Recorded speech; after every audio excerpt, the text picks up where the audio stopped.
Bonjour et bienvenue pour une nouvelle recette. La recette du jour, c'est du riz aux épinards. Donc voici la liste des ingrédients en français puis en arabe. Et comme toujours, n'hésitez pas à mettre pause pour pouvoir les noter.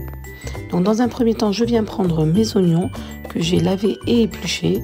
Je vais venir les couper en lamelles.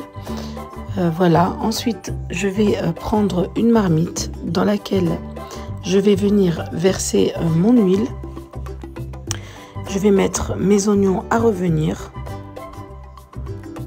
Voilà, il faut que les oignons soient frits un petit peu.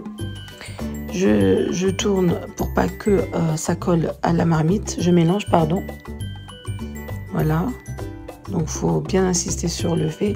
Donc, c'est un riz qui peut accompagner le poisson, aussi bien la volaille que de la viande, ou même, voilà, tout simplement. C'est vraiment un riz délicieux, vraiment. Donc là, comme vous pouvez le voir, les oignons commencent à colorer.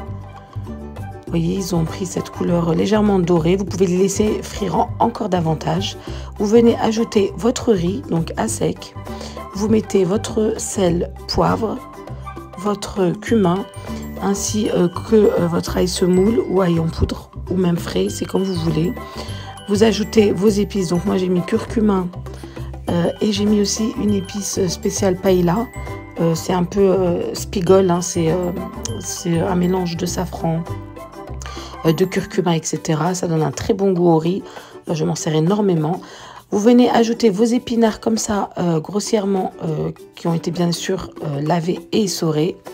Vous ajoutez votre eau juste à la hauteur du riz, puisque les épinards vont aussi lâcher de l'eau. Donc ne noyez pas votre marmite dans l'eau. Ajoutez l'eau toujours peu à peu. Voilà. Donc là, je vais couvrir et laisser cuire mon riz. Donc de temps en temps, on vient mélanger. Les épinards ont diminué. Voilà, ils se sont amalgamés avec le riz.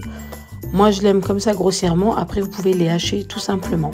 À la fin de la cuisson, j'ajoute mes oignons frits. N'hésitez pas à laisser le riz cuire avec la vapeur encore un petit peu à feu éteint. Vous verrez, le riz vraiment est parfaitement cuit de cette manière.